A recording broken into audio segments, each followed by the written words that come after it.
baka check muna siguro tayo ng attendance. So I'll check first my group. Say present if you're around. Aparintos. Present po, ma'am. Abidejos. Present po, ma'am. Alcaraz. Present po, ma'am. Aragon. Present, ma'am. Marante.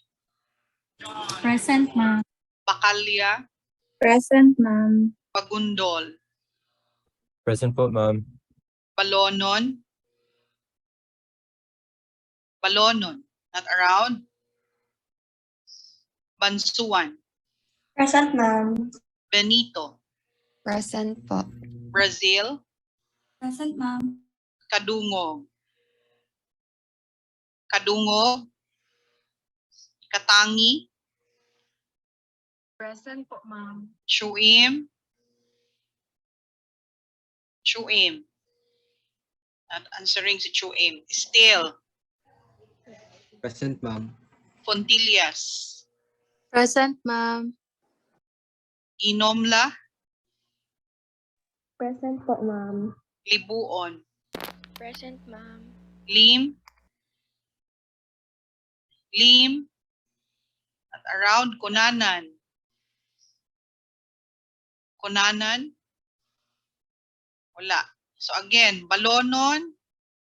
Kadungog. Ma'am, excuse me po, ma'am. Yes po. Sino yun? Miss Fontillas? Okay, wala si Balonon, Kadungog, Chuim. Wala. Lim. Kunanan. Wala. Okay, PCIs, Usman. Present po, Usman. ma'am. Okay, Rivera. Present po, ma'am. Sanchez. Present po, ma'am. Unas. Present, ma'am. Villanueva.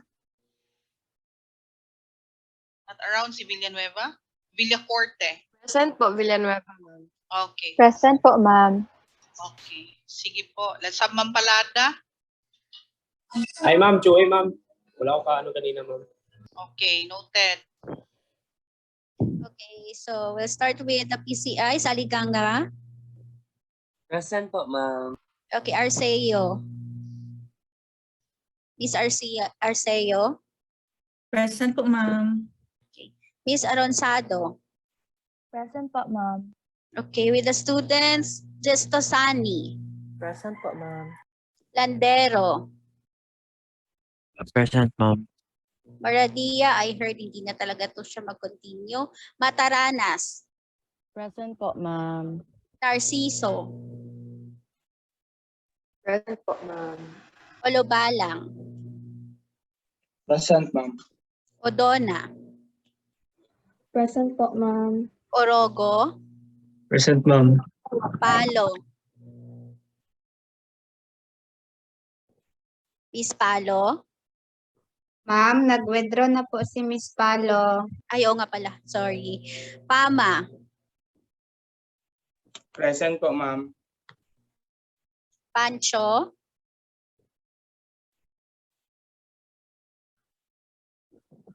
Miss Pancho.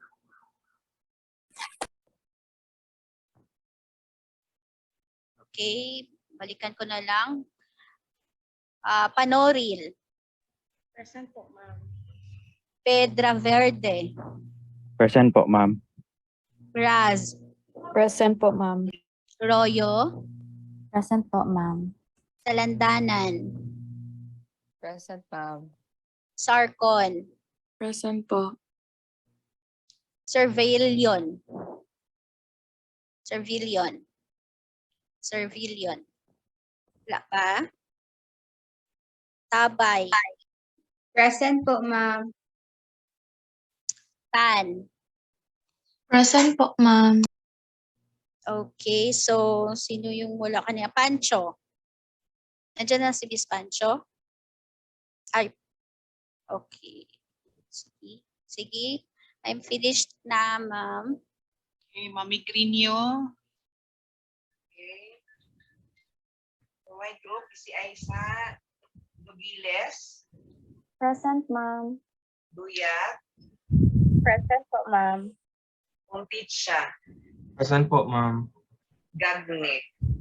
Present po, ma'am. Okay, level 2, Cabriadas, Present po, ma'am. Papilera, Present po, ma'am. Placido, Present po, ma'am. Razonable, Present po, ma'am. Romano, Present po, ma'am. Sab, Present po. Salido, Present po, ma'am. Salido Salva, Present po, ma'am.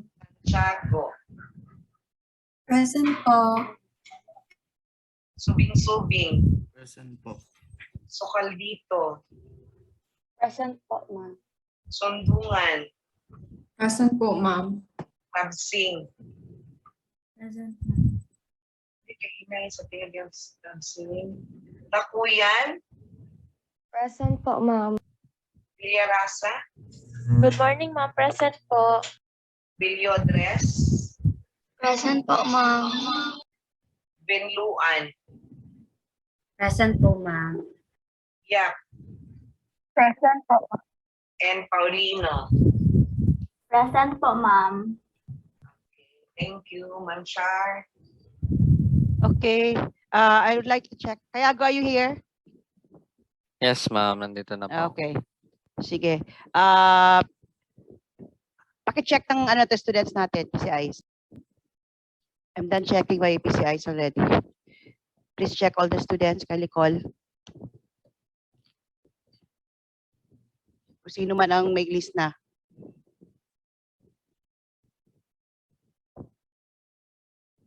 Ano lang, ma'am. Advincola, Okay, sige. Miss Advincola, Christine May, Present po. Arsenio, Ardel Present Angela, po. Arubio, Rona Bay, Present po. Barroso, Daniel Andrea, Present po. Bactiao, John Bright, Present po. Retanya, Christine Ann, Present po. Kagampang, Ivan, Present po. Carlos, Stephanie Claire, Halios po, sir. Present po. Concepcion, Christine, Present po. Donaire, Faith, Present po. Fabiana, Gian, Carlo, Present po. Flores, Mary Grace, Present po. Jamero, Van Eileen, po. Maghanoy, Cyril Ade, Present, sir. Librero, Beatrice, Angelique, Present po. Manggubat, May Marie, Tiana,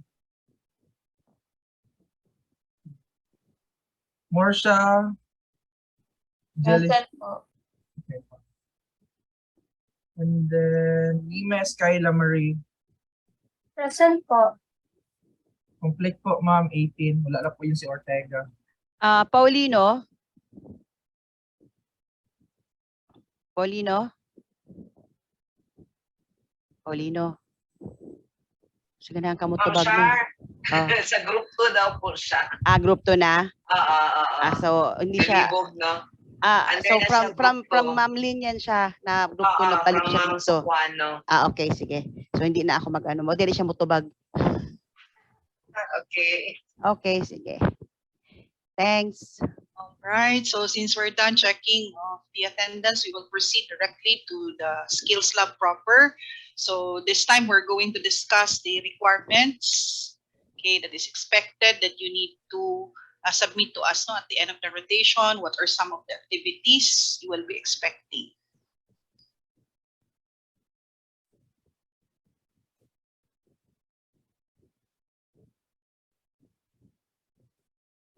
Wait lang.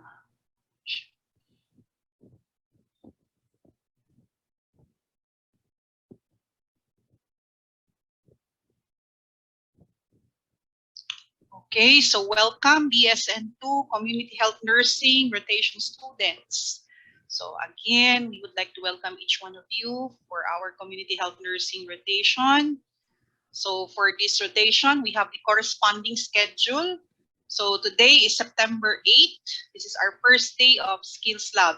So tomorrow, we're going to have our asynchronous activity because we will be attending orientation to the different clinical areas wherein we are assigned. And then in the afternoon, we still have another activity, virtual activity, research development activity for the clinical instructors.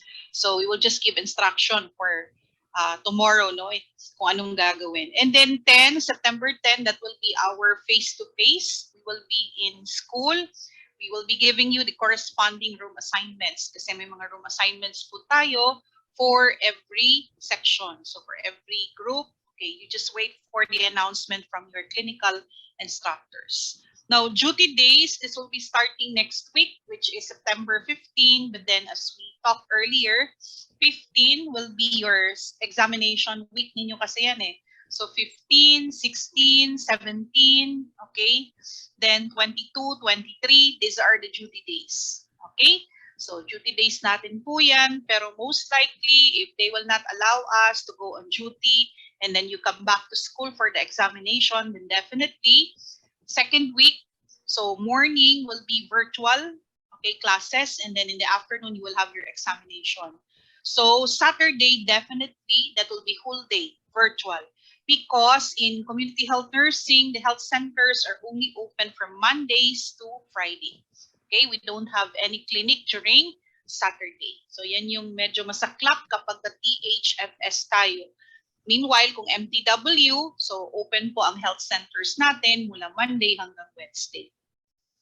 So 22, 23, yun na yung mag-face-to-face po tayo sa ating corresponding clinical area. Okay, but then September 24, 29, and 30, that will be your defense. So nakita nyo na ngayon ang schedule natin. So kung 22, 23, yan po yung day na nag-face-to-face tayo. So 2 araw lang yan siya. Sa 24th, CP na po natin.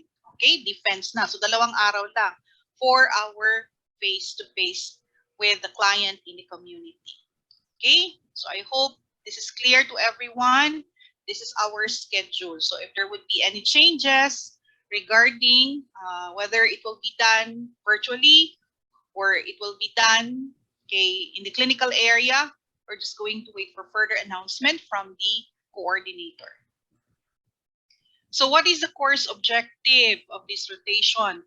So at the end of the rotation, the students will be able to apply knowledge, skills, and attitude essential in caring for a mother, child, and family in the community setting. So if you can remember, we have different levels of clientele in the community, and that would include not just individuals, but families, the community in general. Okay, we can serve also certain group or group aggregates, no, if we are in our community health nursing rotation.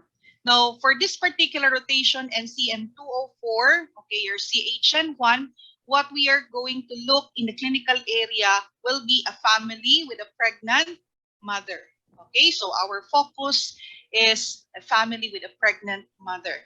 Okay, so, and then we will not be conducting only individual assessment, but the entire family.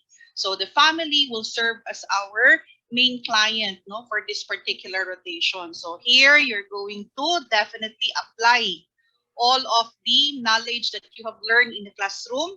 So as what I have said, the corresponding counterpart ng ating NCM 204 RLE will be your NCM 204 lecture. So yun yung nile-lecture ni Ma'am Migrino ninyo, ni Ma'am Fronteras ninyo. Okay, so I believe they are your teachers for NCM 204. So the very first part of the topic being discussed will be all about family, right? Tama ba ako, students? So lahat ng theoretical aspect, even sa lecture, will be put into application. So you're going to apply now your skills in terms of, let's say, data gathering. There are also some procedures that we need to perform. Now, we have to consider also application of the necessary attitude, behavior, once we are at the clinical area. So we have to remember, we are dealing, okay, with the people in the community. It's totally different if we are in the hospital, wherein we focus only on our individual patient. But sometimes, yes, of course, we need to include the family because there are watchers. But then eto talaga mismo, buong family po, okay? And then since pupunta tayo ng community, therefore, as what I have said, it's very important that we try to consider also the different therapeutic techniques in communication. So we have to be very careful in terms of asking questions, conducting the interview with the family members, okay, and even just responding to some of the queries of the people in the community, particularly the family. So in asking questions, medyo dahan-dahan tayo, see to it that it is done in a tactful manner. So para baka naman makakos tayo ng hurt feelings sa ating family, especially in data gathering, whenever we give health education to the family. So dito natin matitest talaga, no, kung ano yung natutunan natin inside the classroom. So we will put everything into application in this rotation. So despite the fact that we're going to have only 2 days face-to-face, no, so interaction with our families. Now, these are the requirements for this rotation. So we will be talking about your duty uniform. I don't know if everyone already obtained their uniform from the various affiliated ng mga seamstress natin. So type C po tayo. Lahat na po ba merong type C? Paki-thumbs up po kung may type C na po ba kayo lahat. So not everyone. So nakikita ko yung iba, nakalingo-lingo. So meaning wala pa nakuha ilang type C uniform. Now, if you don't have your type C uniform, you still need to wear yung sinuot ninyo during our preclinical rotation. Naka-jeans kayo, then you're going to have your white t-shirt. Okay, naka-rubber shoes kayo. So still the same outfit you are going to wear at the clinical area or even during the face-to-face in school. However, if the uniform type C is now available, so on hand na po ito, then you need to wear your type C uniform. Okay, what about 2P? Can I hear somebody from 2P? Mr. Gestosani? Yes po, ma'am. I did not get my wala pa pang message from the tailoring shop, ma'am. Okay, ano ito? Per section ba? Kung anong tailoring kayo na-assign? Isang ano lang? Yes po, ma'am. The section was based on our first year sections po. Okay, so wala pang nakakuha kahit isa sa 2P? Nakuha ko na po akin, ma'am. Okay, what about 2R? Sino po yung inyong anong tailoring po kayo na-assign? Sa De La Torre po, meron Oh. pong iba nakakuha na po na uniform, tas yung iba kay wala pa. Wala pa. Sige, yung mga nakakuha na, I know you are excited to wear it, then you have to wear it. Okay? During our face-to-face, no? So, susuot na ninyo yan. So, yung iba, yung wala pa, antay-antay lang muna tayo for the release of your uniform. So, there's nothing we can do about it because they are not yet ready to give it to us. So, lang tayo, have patience. Anyway, you will be accepted even if you are not wearing the type C uniform. So, these are the paraphernalias that you need to bring. Of course, the jot down notebook, I think you still have it with you. So, kung puno na yon during the preclinical rotation, then you have to purchase another one. So, still we need 3 colored pens. Although in the clinical area for community health nursing, we don't have color coding, but still we need to check for the 3 colored pens. Blue, black, and red.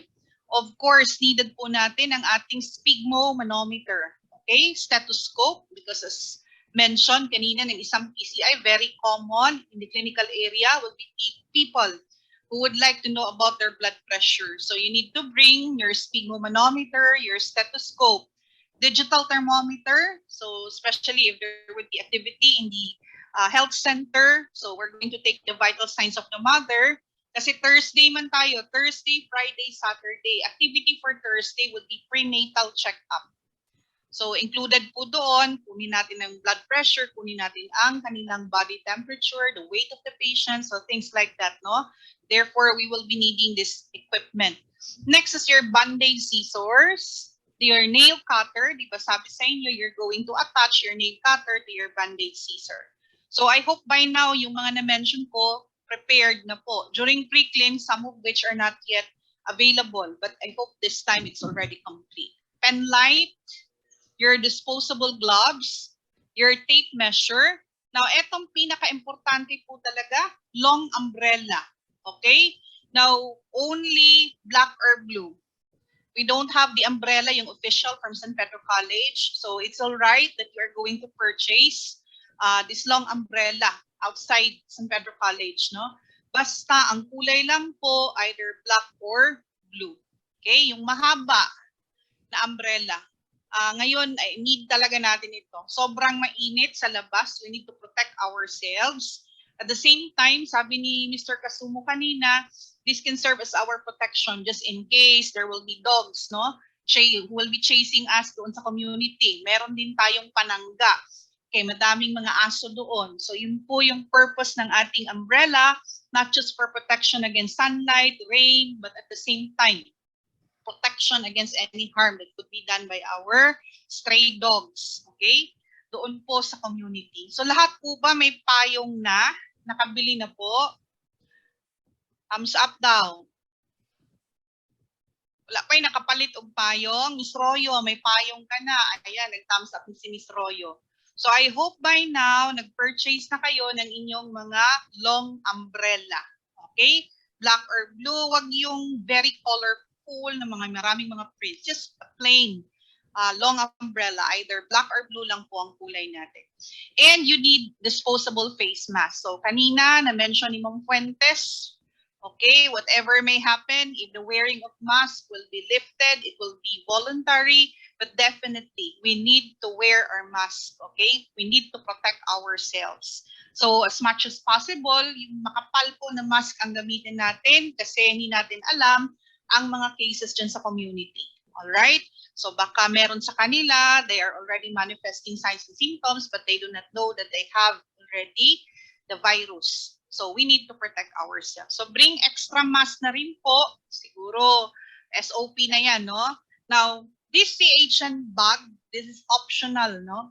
What we need to get from the laboratory, we just need to borrow the biosticks because for this rotation, since we are going to look for a family with a pregnant mother, one of the things that we need to perform is to conduct our urine testing. Now, the urine testing that we will be doing, we are just going to make use of a reagent strip. So the brand is Biosticks. We're just going to borrow it from the laboratory. So one per subgroup. Okay? Bit na lang kayo ng pouch na maliit. So lagay na lang natin doon yung ating Biosticks container. Of course, you will be needing, sabi nga, may gloves tayo na kailangan dito because we are going to handle urine of the patient. And of course, okay, yun lang po. Wala naman siguro alcohol, no? If you are going to disinfect your hands, you will be using your alcohol para mabilis lang po tayo. So, i-dip lang naman natin yung strip doon po sa specimen. And then we're just going to compare the color. Anyway, there's a video on how to perform our bag technique. That if we are going to bring our CHN bag. Okay? Kasi dapat sana magbibit-bit tayo ng CHN bag. Pero napaka-short lang naman ng ating stay doon sa community. We will not be there for a very long period of time. Therefore, okay na itong per subgroup, meron kayong biosticks. Okay? May alcohol at may working gloves po tayo. Next is your clearance slip.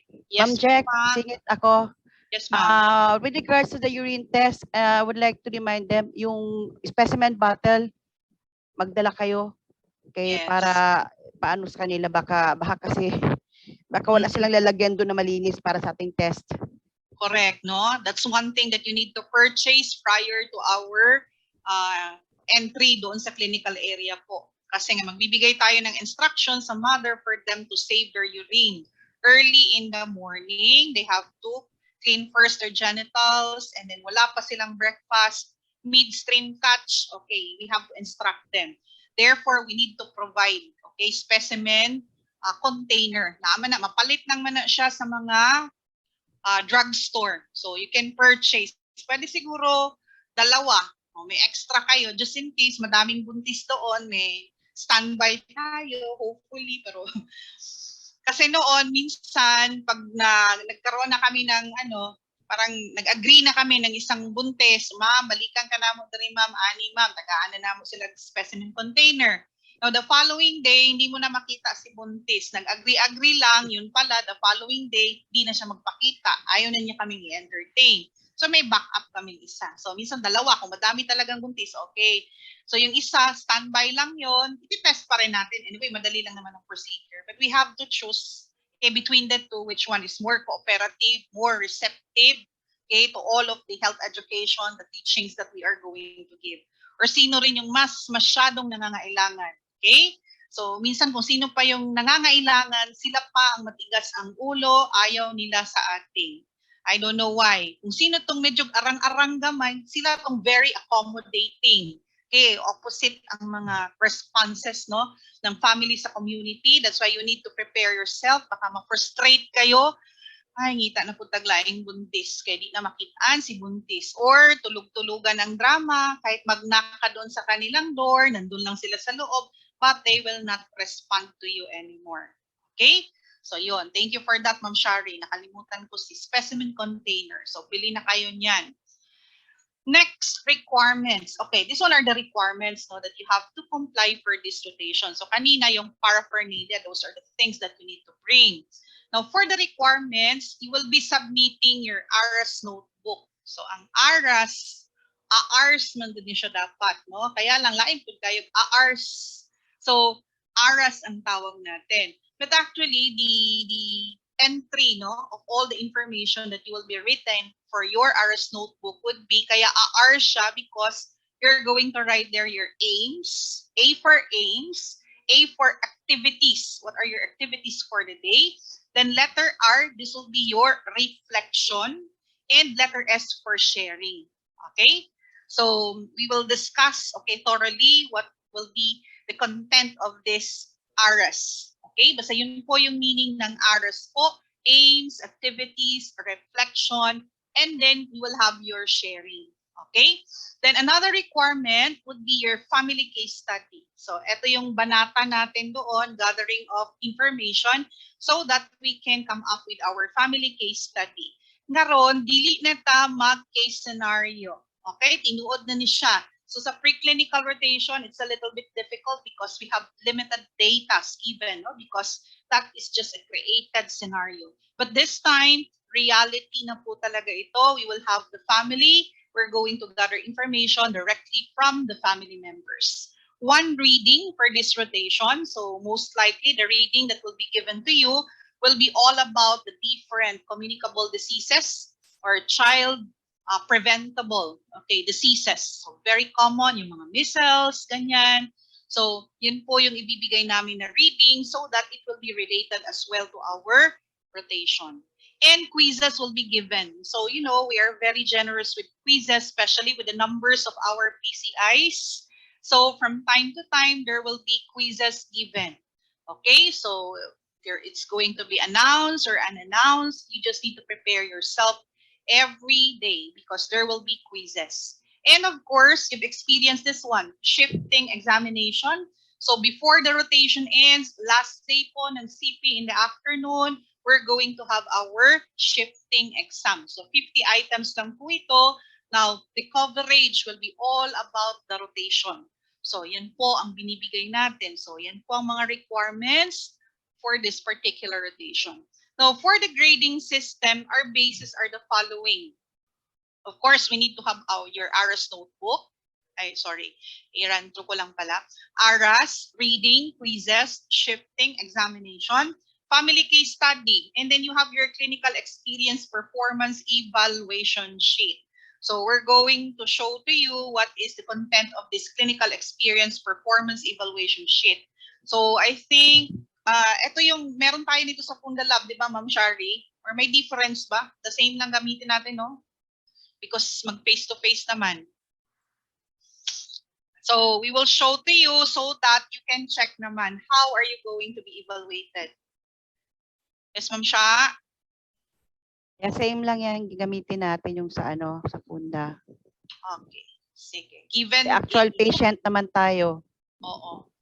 So, bibigyan kayo ng kopya nito isa-isa. Okay? And then before you fill up your complete name, affix your signature, okay, at yung sa back part ng ating performance evaluation sheet. Huwag kayo magbilog-bilog doon. Kaya kami na ang mag-rate po sa inyo. Okay? So, basahin ninyo para alam ninyo ano ang basis, no, for evaluating your performance. So, at least you still have how many days, no, to show your corresponding capabilities, no, so that you can obtain a high score. So, criteria for computation of community health nursing experience. So, that performance using the evaluation tool will be 50%. Family case study is 20%. Your quizzes, 10%. Shifting examination will be 10%. Your reading, 5%. Your ARAS notebook will be 5%. So a total of 100%. Okay, questions for this one? You can have a screenshot of the criteria for the computation of your final grade for community health nursing rotation. So CHN1 or NCM 204 RLE. Yan po yung grade po natin. Diyan po natin i-place. Now, for the ARAS notebook, we need to have a specific criteria for this one. Now, format is 10%. So you need to follow the correct format. Okay, we will be discussing how it will be done. The content of your ARAS notebook, 70%, neatness 10%, promptness 10%. So total 100% po. Okay, yung ating ARAS notebook. So for the ARAS notebook, ito pag-usapan natin. So at least 50 leaves notebook. This is handwritten. Okay?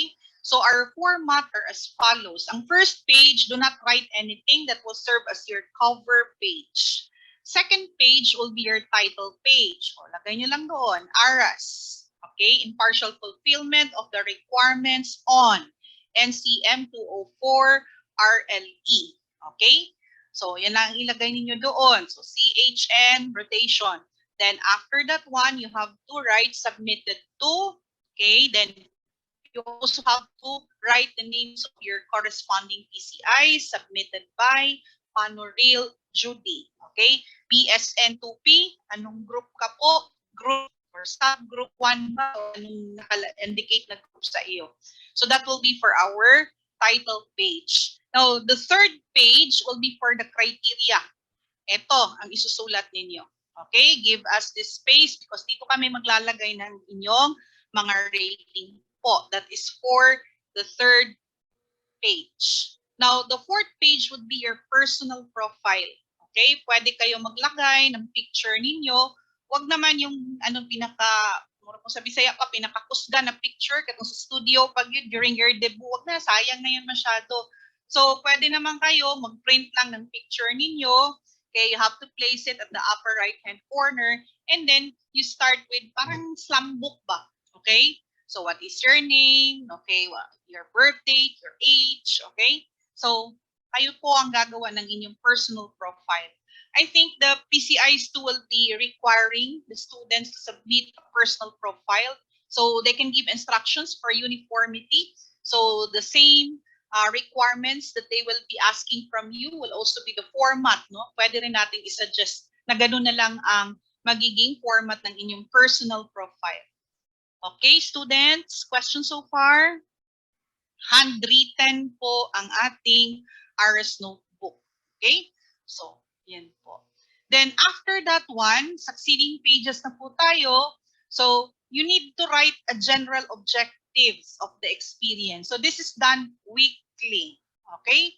Like, kagaya ngayong week na ito, kung papagawa na tayo ng ARAS, you need to have your general objectives.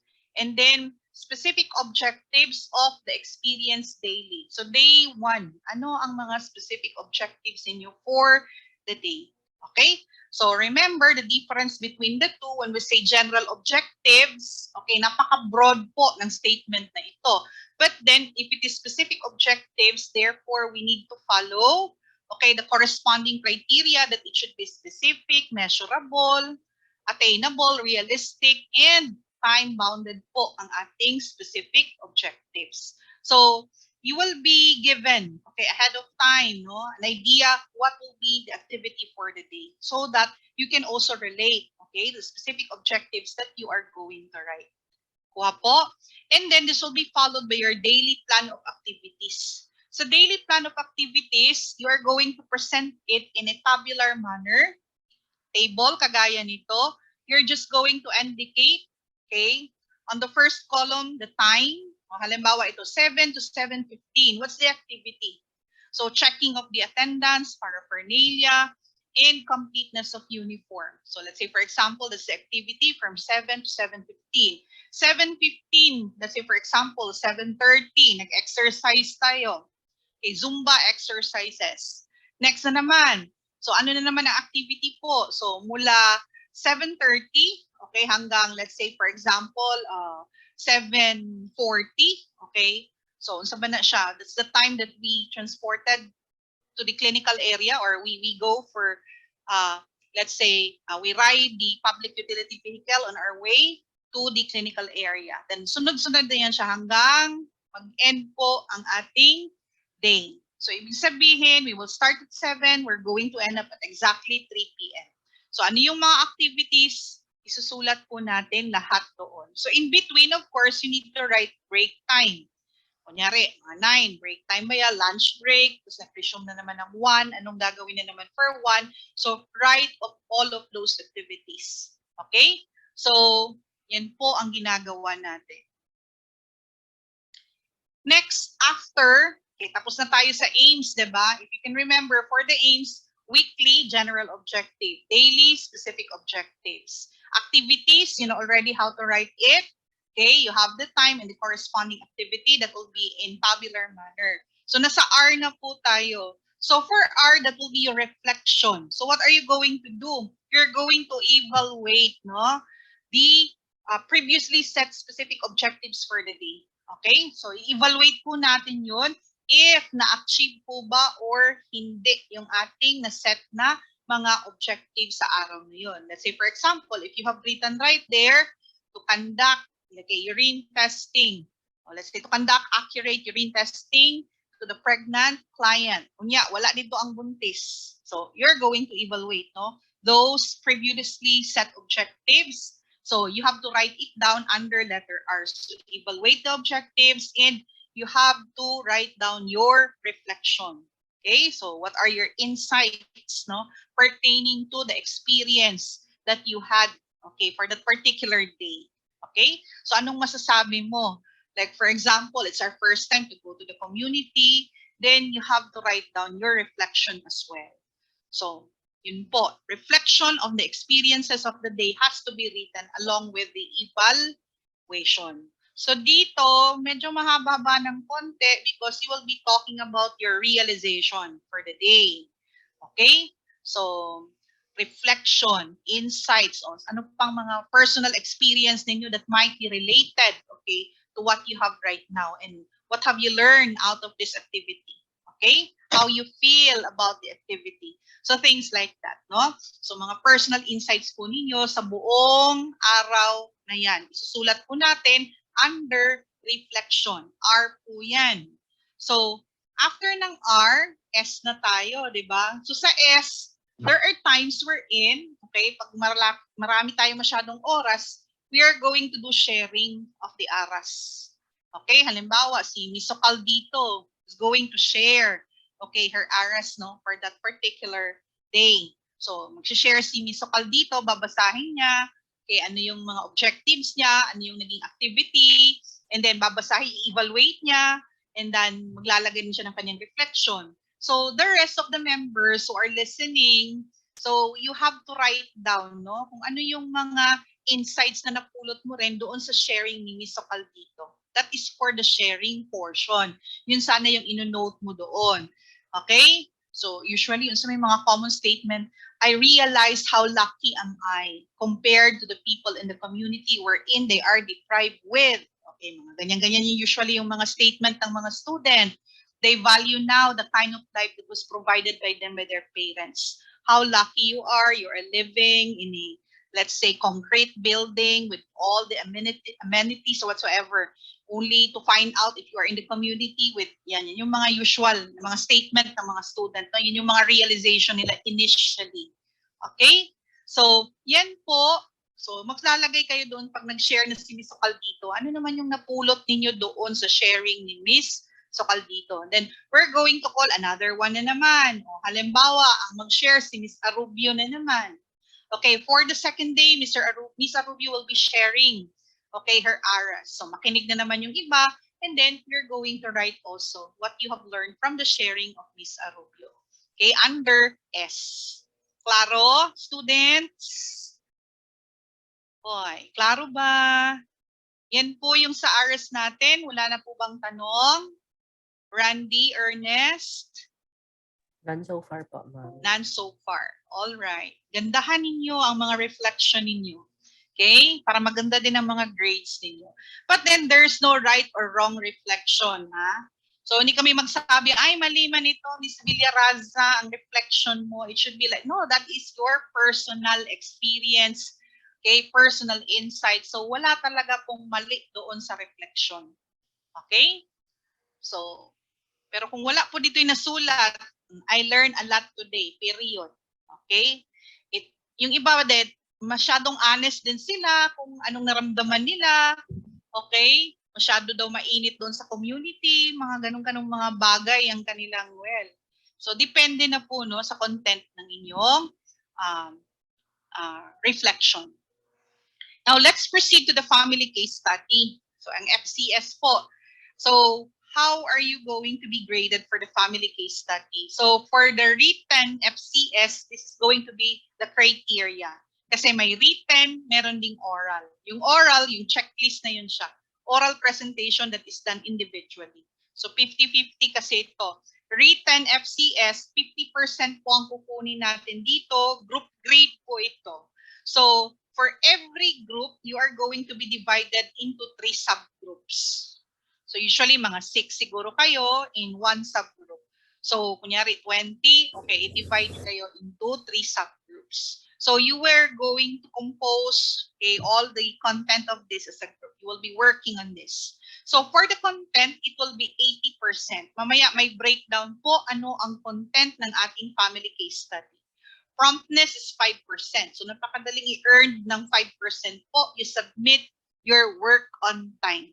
Now, references will be 5%. You follow APA format. Neatness, 5%. The format will be 5%. Total of 100%. Okay? Kung halimbawa, naka-90 kayo dito, we're going to get 50% of that 90, which is 45. So, yung other 50% will be coming from your oral presentation. So, wherein may checklist po tayo doon. Kung medyo pangit yung oral presentation mo, halimbawa, ang grade mo 80 lang, o di 40. So, ang kalahati doon. So, 40 plus 45, your final grade would be 85. So, the grade of the students will vary because you don't have the same oral presentation grade. Okay? Only the manuscript, you will have the same grade all throughout your group or subgroup rather. So, this is the breakdown criteria for the content of the family case study. So, eto po yun sequentially. Eto po yung makikita natin dapat sa FCS ninyo. Okay, first, there should be introduction and objectives. Okay, that is 5%. So, later on, sasabihin namin, okay, merong slide dito telling you what to write in your intro.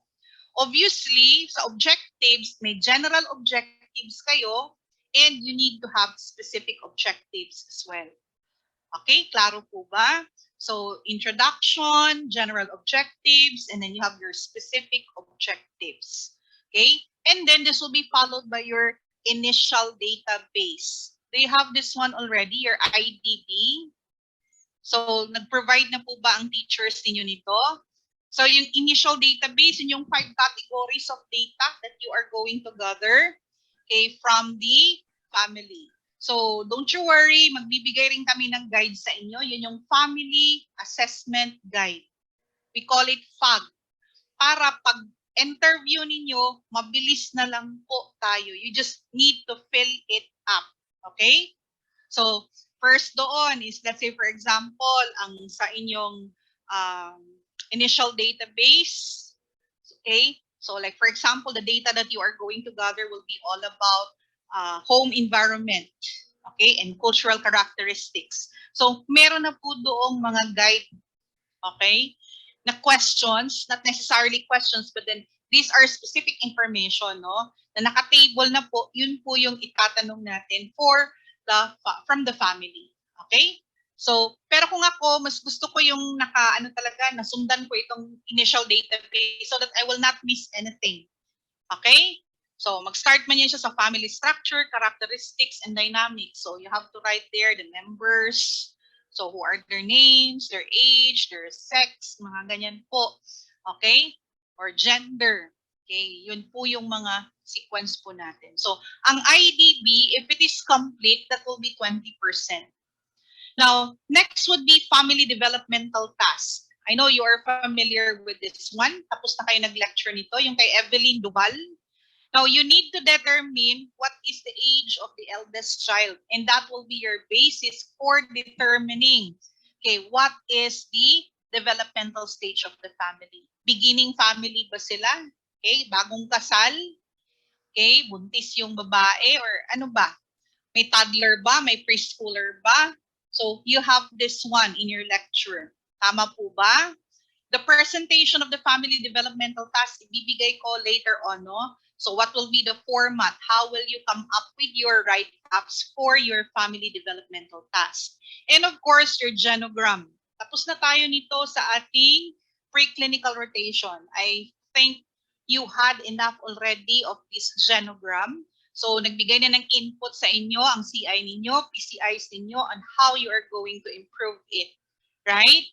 So, 3 generations po should be reflected in your genogram.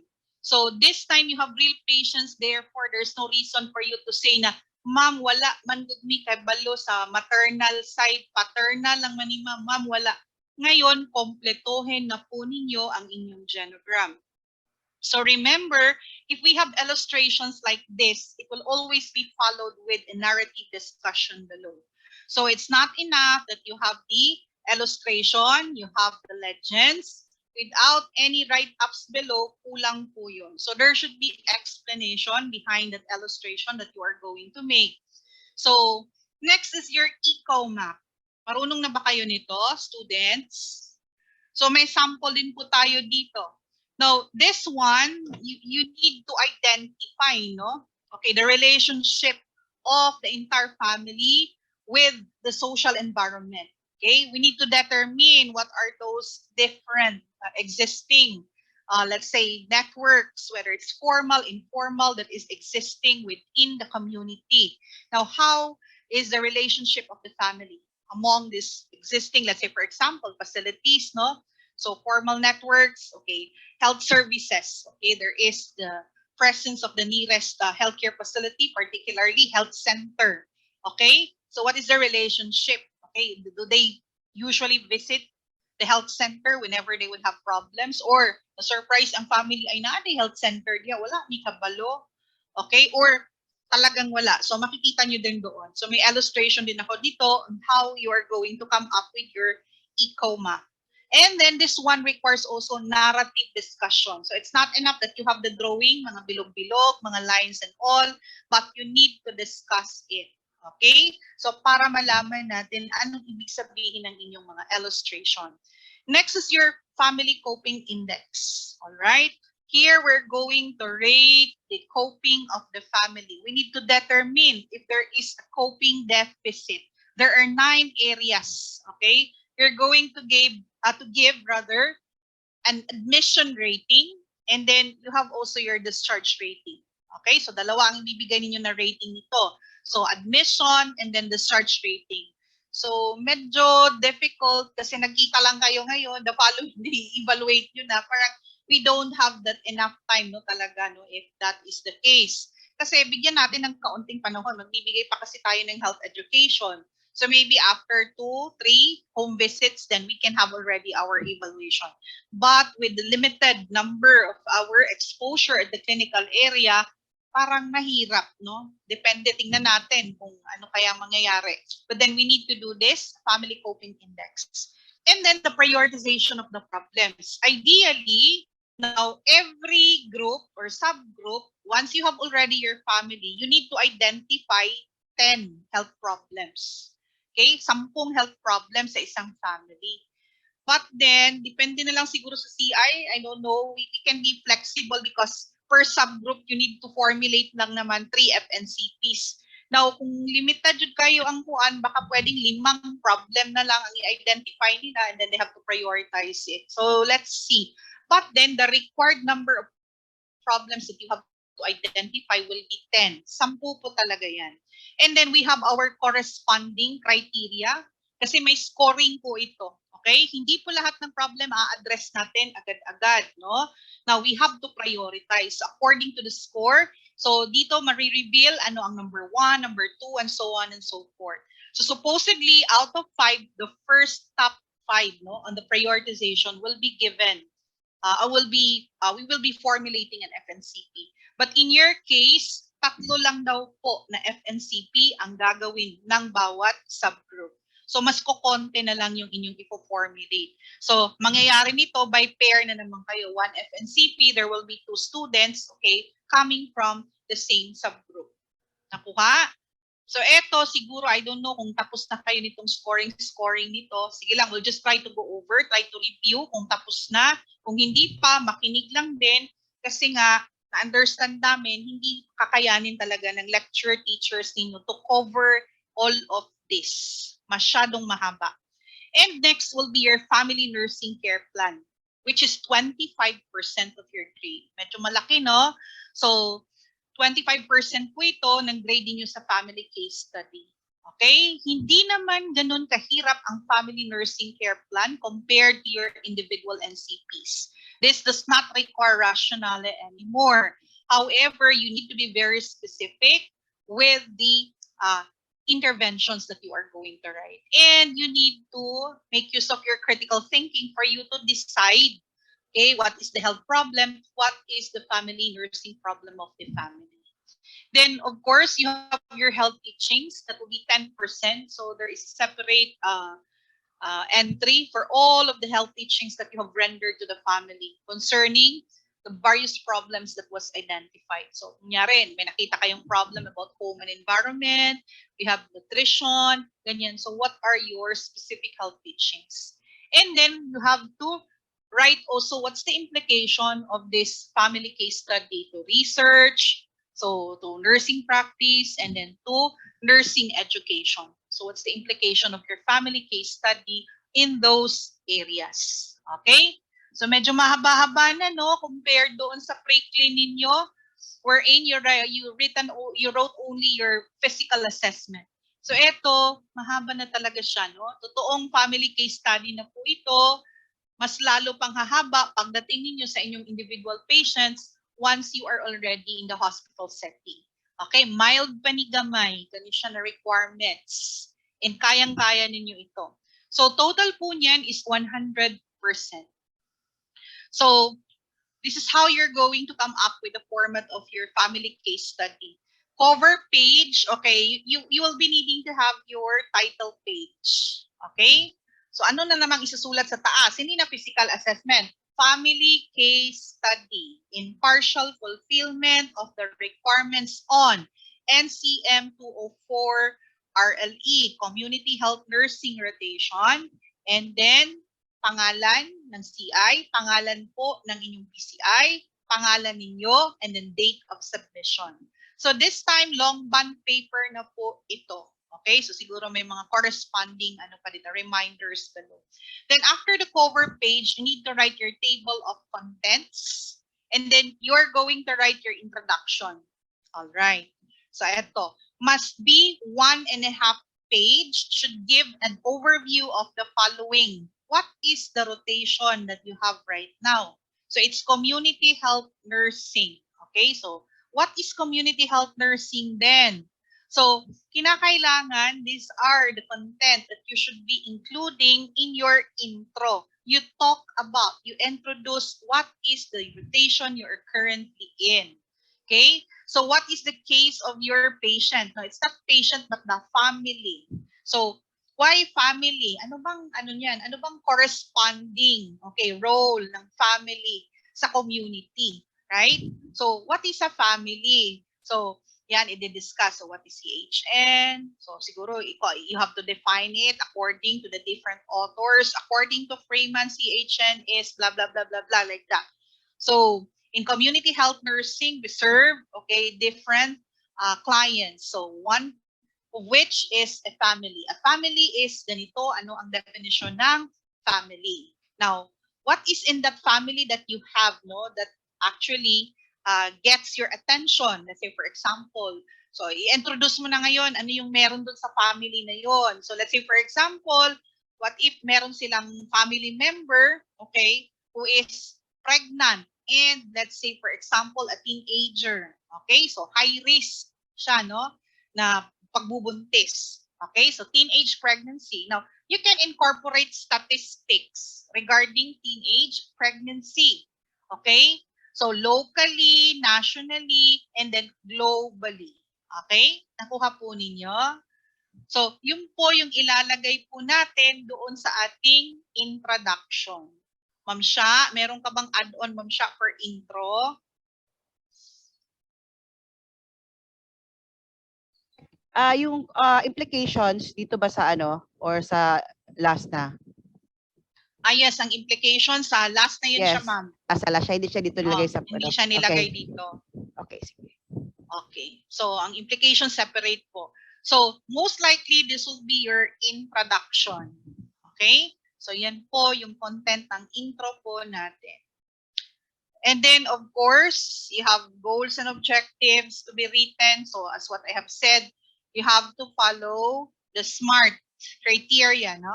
So, specific, measurable, attainable, realistic, and time-bounded specific objectives. So, you have your overall goal after the introduction. Ano po yung general objective ng grupo ninyo for formulating this family case study? And then, what are your specific objectives for this family case study? So, you have to write it down as well. Okay? So, it should reflect, no? So, areas like mga cognitive, affective, psychomotor, alam nyo na yan, di ba? So, knowledge, skills, attitude. So, this reflects cognitive, affective, psychomotor areas. Di ba nandiyan yan sa ating health education? Okay? So, remember, if it is specific objectives, you always need to use behavioral terms. Verb po ang gagamitin natin. Huwag kayong maglalagay that, okay, to understand, mga ganyan. Hindi pwede po yan. Pwede yan siya for goal. Okay, we, the BSN, for a subgroup, okay, pwedeng ganyan. Okay, would like to, let's say, develop our understanding in ganyan-ganyan. Pero pag specific objectives na po, hindi po pwede yung ganong klaseng term. Napaka-broad po nun, gamitin natin behavioral terms. Verb usually, no, ang ginagamit sa first talaga. As the first word when we are going to formulate our specific objectives. So, anyway, so tapos na po si intro, followed by the goals, specific objectives. Now, we are going to start with your initial database. So, IDB, ito na yung tool provided, yung FACPO or Family Assessment Guide. Okay? So, nakasunod-sunod na po yan siya doon sa inyong Family Assessment Guide. Now, under IDB, ito po yung mga categories of data. Meron din po ito nakaspecify sa mga copies ninyo. Wherein, you will start with family structure and characteristics and dynamics as well. So, naaman na siya rin. Naman may guide, okay, members of the household, relationship to the head of the family, so their age, ganyan, place of residence. So, pwedeng itong mga names ng inyong family members, you can have it done in a tabular manner. So, naka-table po ito, lahat ng information na ito. But the rest, you have to do it or you have to formulate in a narrative manner. Okay? So, narrative po. So, may IDB na ba lahat, students? Yan ang isang kailangan na bitbitin natin sa clinical area.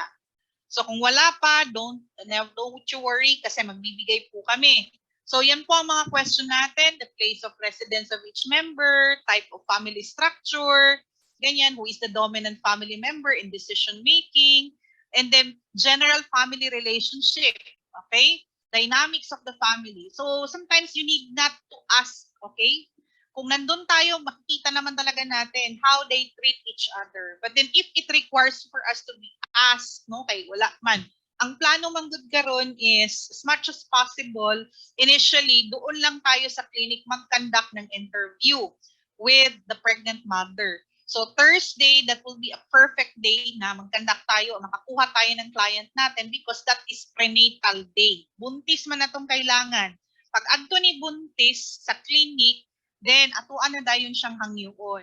Ma'am, magpaila-ila na ta sa iya ha. Ma'am, ako di ay si Randy Ernest. Okay, diri mi na-assign sa Mini Forest Health Center. Okay, kanang ma'am, isa sa mga tabang nga among mahatag diri sa community, ma'am, kay mag-conduct mi og study sa pamilya nga dunay buntis. Okay, pwede ba, ma'am? Okay nga makuha ka na mo. So, syempre, with the recommendation of the barangay health worker, kay isod kayo, munang problem, di ba, Ma'am Puentes? Mingulag, asa inyo, ma'am? Nalang diha, pag muingog diha, pirte na dahil layo Imagine 3 subgroups, good mo. Magtuyok-tuyok pa dito sa kuhan. Kung pwede lang yung medyo nearby lang, and then magkalapit lang sana sila as much as possible. Okay? So, initially, pag mag-agree kayo dayon si Buntis, sukot na dayon taog interview. Therefore, i-prepare na ninyo inyong mga sarili, mag-tasking na ta. So we will talk about it when we are going to meet per group, no? So basta you need your IDB po. So pagkatapos ng family structure characteristics na narrative discussion, proceed na po sa socio-economic. Kani medyo delicate ang mga questions kay pertaining to income baya ni siya. Unsay trabaho sa family, pila ang income sa family, then you have to compare pila ilang expenses, magkasya ba ito or hindi. Careful tayo sa pagtatanong regarding this particular information. So, magkuan yun tani, magbisaya mangunta ba sa community, no? Kung dili kayo bisaya o magtagalog, pwede kasabot naman sila sa community. Ma'am, na ako'y pangutana. Okay? Kani ma'am, kabahin manggod ni siya sa inyong income. Kinahanglan nato mahibalaan, ma'am, kay syempre, ang mga needs sa family, okay, para like for example, mga health needs sa family anana, no? So kinahanglan mo ko nato ma-establish, ma'am, kung sakto lang ba sa inyong panginahanglan or kulang ba? Okay, so I hope you don't mind, ma'am, mangutana unta ko pila man or pila sa membro sa pamilya ang nagatrabaho, ma'am. Okay? Then, sulti sila. Kunyari, ay, ang bana lang na ako nagtatrabaho. Ma'am, pwede ba mahibalaan pila ang income ni sir? So, mingon, sulti na po na siya. So, you have to get all of those information kasi kailangan natin i-compare yung income versus the expenses, the number of the family members. And then, unsay ginagastuhan sa ilahang kwarta. Okay? Alam, ma'am, maulaw, mong kumamoy. Na ayaw lang kung kaulaw, ma'am. Okay? Para mampudni sa inyong kaayuhan. Para naapod ni masadya sa inyo ha, o sa inyo ang pwedeng buhaton. Aron, okay, madungagan ba ang inyong income or saan na to pag-budget sa kwarta. Para tanan, makatagan yun siya o alokasyon. Ana ba? Pag-explain ani ang kita ni sir, pila po datong gasto sa matag adlaw. Ang kita ni sir, butog 150, may tricycle driver. Pila sila kabuok, 6 sila ka family members. So, doon ka na ngayon mag-identify further ng mga data, which could be helpful later on in determining kung sa kaya'y problema, health problems sa family. Kaisa na dyan may mga on sa isa kaadlaw, ma'am. Kaya di jud masakto, kaya ang kita manggod ingon ani.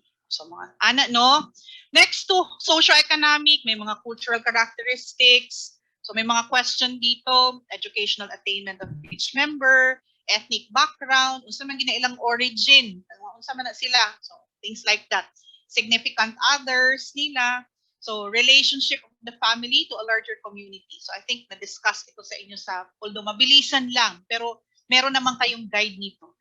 Next to that is your home and environment na po. So, meron ding mga data that you need to gather. But we are not going to include anymore the measurement in terms of the total floor area and the total window opening. So yun yung sinabi sa amin ng coordinator.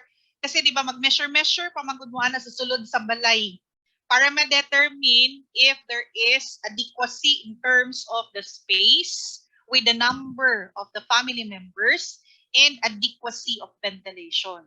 Okay? Balisod man na, kunyari, na magkasakit sa ilaha dito isa, na ilang balay kay multi-purpose, perti kagamay. Pagsulod ni mo na dayon. So gina-compute man gud na siya. But then right now, kung mag-interview man gud ta, there's no need for us to get inside the house of the family. As much as possible, we stay outside. Kay congested kayo ang sulod, what if naaday din hay nagkasakit? So ang ventilation core na basig kita na inoy matakdan sa sakit. So it's either we utilize dito ta sa sari-sari store kanang open space ba or mananghid ta with the purok leader kung pwede lang doon na tayo sa chapel maggandak ng interview. Okay? Pero nung panahon na walang pandemic kani sulod jud dito sa balay. So medyo lain-laig baho usahay no, murag lahi gyud og smell.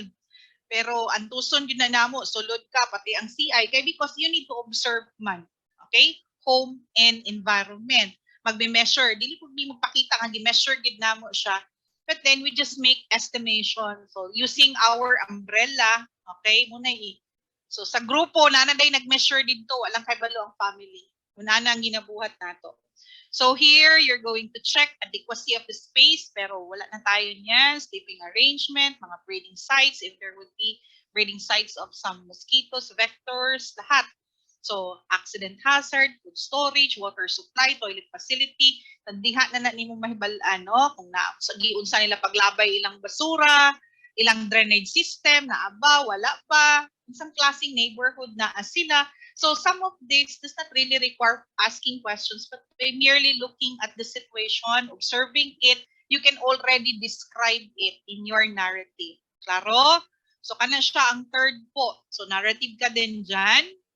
So ito, this is the computation supposedly, no? If we are going to get the total floor area and the adequacy of the ventilation. So anyway, I think this will be presented to you in your lecture. So since hindi naman natin ito gagamitin muna kasi hindi na tayo mag-measure nito.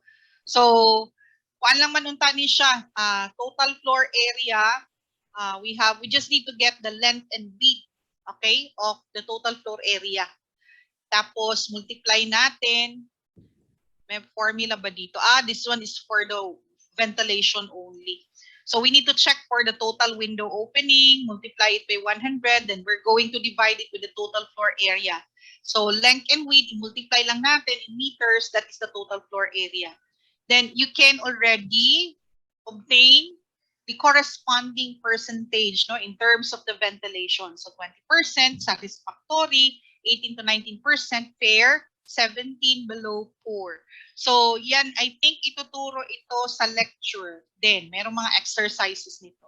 So ang ating total space requirement, meron po dito. Depende, anong klase, multi-purpose ba yung bahay nila or single purpose? Okay? So single purpose. Like, kung multi-purpose, pagpasok mo, yun na exactly. Ang ilang balay ba, murag kako, nag-rent lang sila.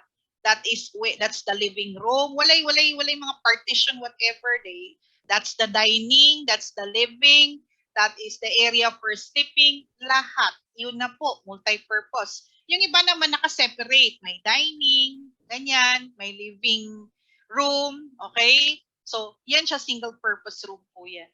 May mga requirement po, no? Every family member. So, kung adult, there is a specific requirement in terms of space. So you have to count pila ka adult, pila ka bata, nabay infant. Ang infant, 0 man ang iyahang requirement for both multi-purpose and single purpose.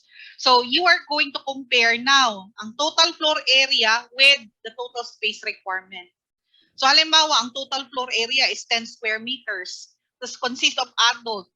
Halimbawa, multi-purpose room ito. Nag-rent lang sila. So yung buong yung space na yun na yung lahat. 4 sila, edi 12 na. May family member pa, may mga bata, 3. Definitely, ang total floor area nila kulang. Okay? So there is overcrowding. Now, if the total floor area is greater compared to the total space requirement, then that is not overcrowding. Okay, not overcrowded. It's how you are going to interpret it, supposedly.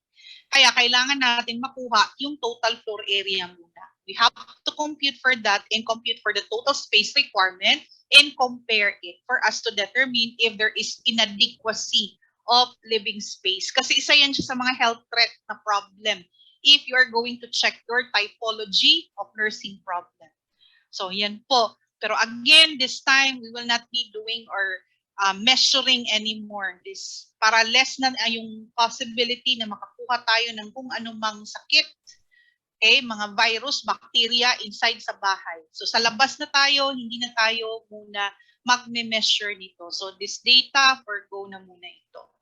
Next will be health status of each member. So meron din dyan nakalagay, ito na yung mga sakit nila, may mga nutritional assessment ka na, you need to obtain the height, the weight, so that you can compare, no?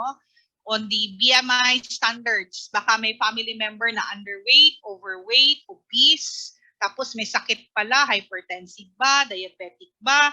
So, yun po yung kinukuha natin dito. Mga diet ng pasyente, ng entire family. So, meron nga tayong tinatawag na mga 24-hour dietary recall. Okay, so meron yan dun sa inyong family assessment guide how you are going to get those information. So diyan ninyong mahibalaan kung inyong family, are they eating on time? Yes, they're eating on time, but what about the quantity of food? The quality of food. So most of them, ma'am, pagbuntag, kape lang may pandesal. Pati mga bata, mula nang ginakaon nila, tagpila po ka pandesal, ma'am, per family member. Tag-isa-isa lang daw sila. Or, lami silang sudan, pero isa lang ka, takos from the karinderya. So, paano mo yan ma-justify ngayon? 5 sila, bibili ka ng isang serving doon sa karinderya, and then they will be sharing it. Okay? So, kulang pa rin siya. So, that is still in terms of quantity, quality of food, so there is a problem. Tapos, isupport na doon sa mga data na nag-gather ninyo with health status, yung mga weight nila, yan. Things like that. So, importante po, may guide kayo doon. Next to that is your values, habits, practices, and health promotion, maintenance, and disease prevention. So, dito, may mga immunization, may mga healthy lifestyle, nag-exercise ba, adequacy of rest. So, madami pong information that you need to gather under values, habits, practices, and health promotion, maintenance, and disease prevention. So, kung may mga bata, as much as possible, you need to obtain the immunization status of the children. Okay? Incorporate na rin ninyo, may COVID-19 vaccinated ba yung family members natin? Ayan. So, pwede ninyong hiramin ang kanilang immunization card so that you can check. Si buntis, kompleto ba siya sa iyahang vaccination? Like for example, the tetanus toxoid. So, ilang doses na po ang na-receive niya. So, you have to gather all of this information. So, lahat ito, 5 categories na ito, this will be for your IDB or initial database, all in narrative discussion. Now, for number 6, this will be your family developmental task. So, yung sabi ko na sa inyo kanina, narrative pa rin po. Kaya it's tabular form na pala ito. Ang inyong family developmental task, I have an example for this one. So, naka-table po ito. Halimbawa, beginning family. So, the first column would be for the task. And then may options doon, achieve, not achieve. You just need to put check kung achieve. Okay? Ng family. And then you have to write down your justification. So why the group says so that it was achieved by the family. So dapat naka-narrative, may proof kayo doon. So to justify na na-achieve yung task na yun ng inyong family. Okay? Number 7 would be physical assessment. Yes, ma'am. Ma'am, excuse lang ko ma'am, kaya makalimot ko. Ma'am, regarding katong mga card dito sa vaccination, are they allowed ma'am na natin ma'am Jack from the patient or from the family na hawakan ng mga students? Okay naman siguro. Like, if it is available ma'am, like kunyari kung natay opportunity to get it, okay lang man siguro, Ma'am Sha, I think, no?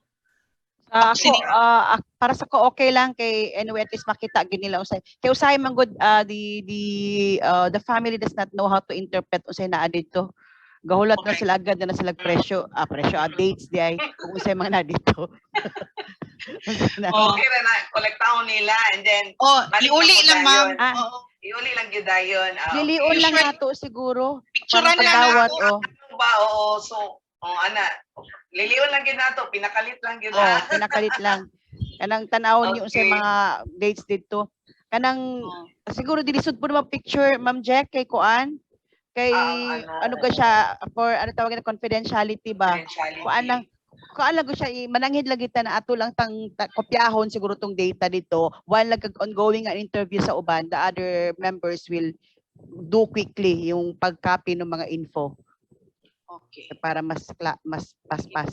So noted. Muna dapat na agad sila tasking, no? While the other groupmate is conducting the interview, katong uban mangita na pud mong inyong mga buhatonon ba. Okay? So para dili mo madugay.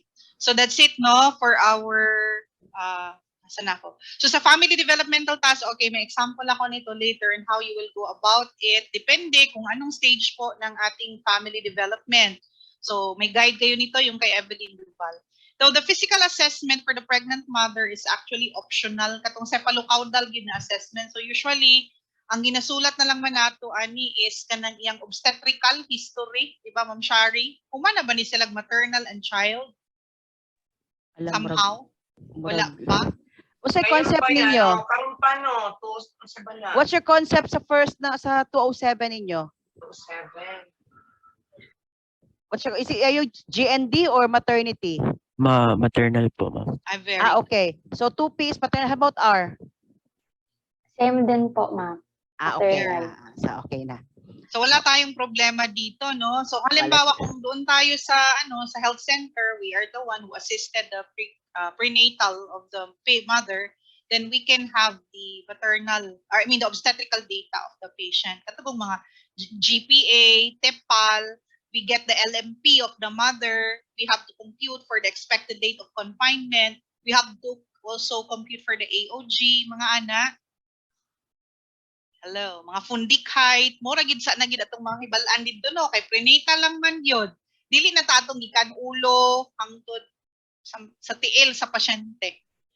By the way, I would like to the Leopold's maneuver usually is done by the midwives there in the health the clinic, no, in our health centers. And kung nasa home daw, hindi man tayo so hindi kita maka-Leopold's. We discourage the students performing the Leopold's. Kay syempre first time, no, so basig malamog ang tiyan pagkaugma tingala ka nagpa-admit kay na nag-contract di ay kuan. So we don't do that sa community, ha, gina-discourage kay basig makaanak og ahat, no, kanang ang procedure sa sige kumot-kumot sa tiyan dito. Kay naggipraktisa ng tiyan sa nanay sa buntis. Kay that's one thing that's actually done sa prenatal, but with the supervision ng siguro with the midwife na nandoon. Pwede kayo kung payagan kayo, but I doubt kung payagan kayo usually. Hindi ang siguro sa assessment lang tayo ng ibang other areas sa GPA TEPAL. Wala tayong kalaban doon, pero yung manipulation makang malabo tayo diyan kay baka maka-stimulate tayo ng contractions. Okay. So, yun po. So, pwede siguro if they have the existing records, then we can copy it. Ana na lang. Kunyari, ang nag-perform, ang midwife, kopyahon na yun nato dito. Okay, fundik height, tapos asa dapit ang fetal heartbeat, asa ba siya dapit nga side, right? Upper bag, asang quadrant na dungog, how many beats per minute. So, maybe we can add it on in our obstetrical data but then we no longer perform Leopold's maneuver. Okay? So yan po, tsaka hindi na rin mag-head to toe tayo ng ating physical assessment. So medyo bawas na ito ng kaunti, unlike before, we need to perform pa physical assessment.